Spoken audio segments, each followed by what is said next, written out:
bien-aimés dans le Seigneur, nous sommes en train de continuer notre enseignement sur la Pâque et là la Pâque chrétienne.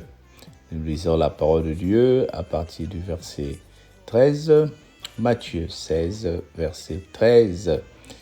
Et nous lisons au nom du Seigneur. Je vous le dis en vérité, partout où cette bonne nouvelle sera prêchée dans le monde entier, on racontera aussi en mémoire de cette femme ce qu'elle a fait.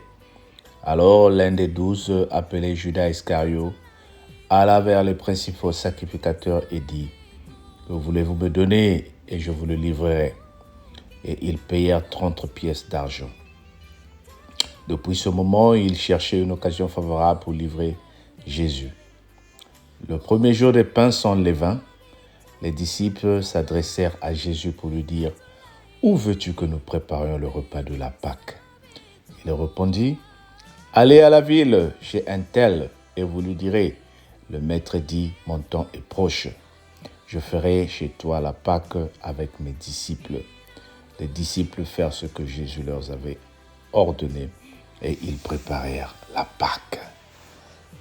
Les disciples firent ce que Jésus leur avait ordonné et ils préparèrent la Pâque. Alors là, nous avons lu Matthieu 12, les versets 13 jusqu'au 20. Jusqu'au 19, je peux continuer le 20. Le soir étant venu, ils se mirent à table avec les 12. Matthieu 26, 13 à 20. La Bible est en train de nous montrer ici, en fonction de ce que j'avais dit hier, ou bien de ce que nous avons appris hier, que lorsque la femme qui amène son parfum, le verse sur le pied de Jésus, les disciples s'indignent. Les disciples se disent, mais ce parfum-là pouvait être vendu pour donner aux pauvres. Et après, les disciples se ressaisissent. Mais parmi eux, il y avait celui qu'on appelait Judas Iscario. Alors là, je veux nous expliquer encore quelque chose. Jésus, pendant qu'il était en train de travailler, pendant qu'il était avec ses disciples, c'était comme toute une organisation, comme une entreprise. Et chacun avait une tâche précise. Judas, lui, il s'occupait des finances, c'est lui qui gardait la bourse, tout l'argent qu'il recevait. Et il retirait, il soutirait, il volait. Voilà, il volait. Et lui, il aimait bien, parce que Jésus ne travaillait pas comme on dit aller au travail, mais c'est comme une église. Je ne dis pas que Jésus avait une église, mais c'est comme une organisation. Ils vivaient des dons, ils vivaient de la grâce. Et tout l'argent qu'on leur donnait, c'est Judas qui gardait. Mais pendant qu'il gardait, il soutirait, il volait, il prenait. L'habitude est une seconde nature. Et ici, il s'énerve, il se plaint, il dit, mais si on avait vendu ce parfum de valeur, peut-être que ça allait coûter 10 000 francs. Et parmi les 10 000, j'allais prendre 2 000 pour mettre dans la poche, ou bien même 8 000. Bien-aimés, voilà pourquoi nous devons éviter la malédiction dans tout ce que nous faisons. Il y a des gens aujourd'hui, la malédiction est rentrée en toi en fonction des petites choses que tu fais. Aujourd'hui, tu te dis, je vais prendre, je vais remettre. Je vais mentir, après je vais me confesser. Je vais tromper, après je vais dire la vérité. Ça commence par 1, après ça prend 2, après ça prend 3, ça devient une habitude.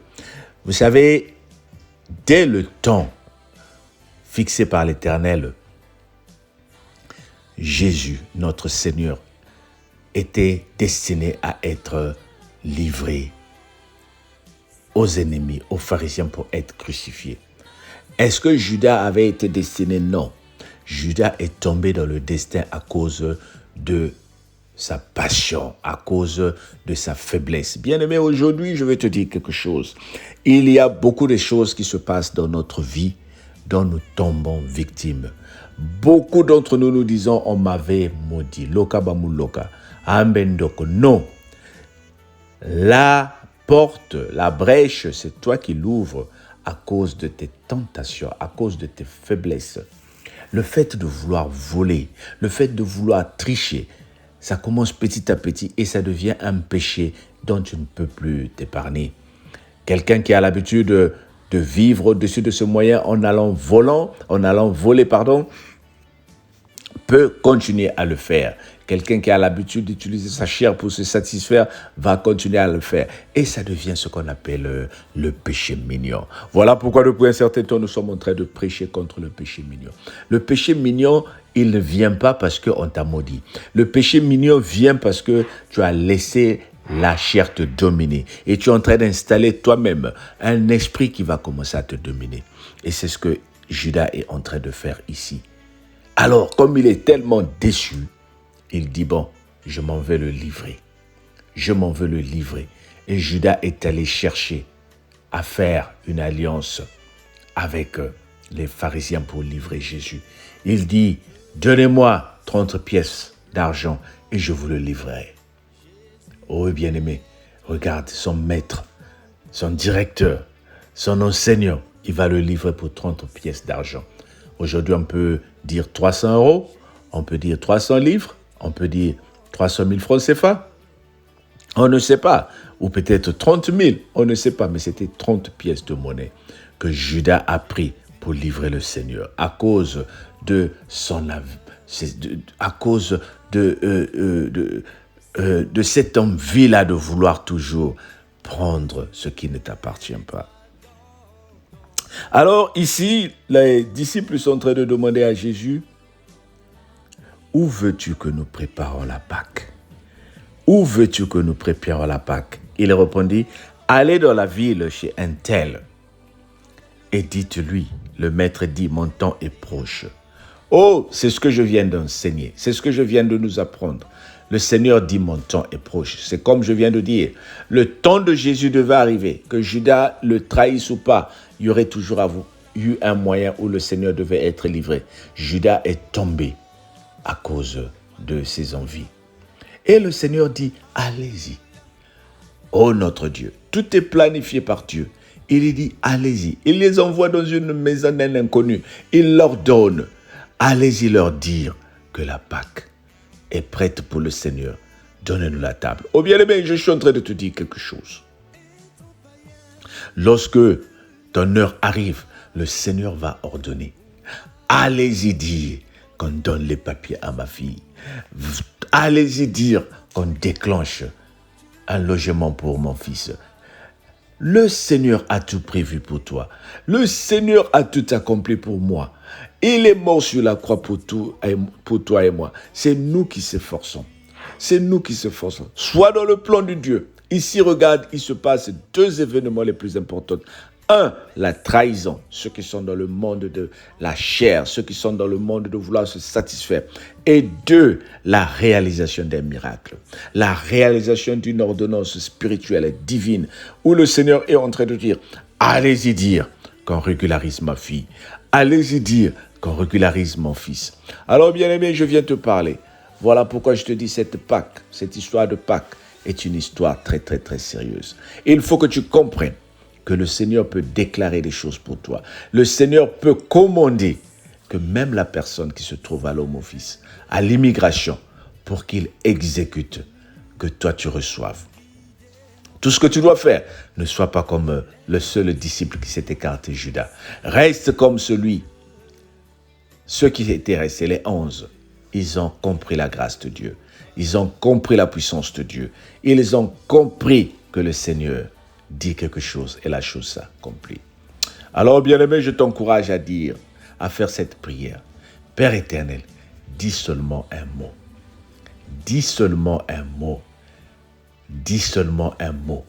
Et la chose se réalisera dans ma vie. Tu veux que le Seigneur dise un mot dans ta vie, bien-aimé.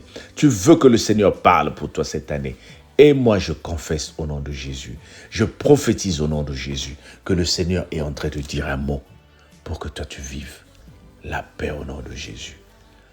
Amen. Passe une bonne journée. Nous sommes jeudi. Que le Seigneur te bénisse, que le Seigneur te donne une très bonne journée. Partage la vidéo. Prends le temps de réécouter les messages. Prends le temps de partager aussi aux autres et de les encourager à s'abonner. Entre-temps, nous nous disons à demain. Bonne journée. Sois béni au nom de Jésus. Bye bye.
du Seigneur,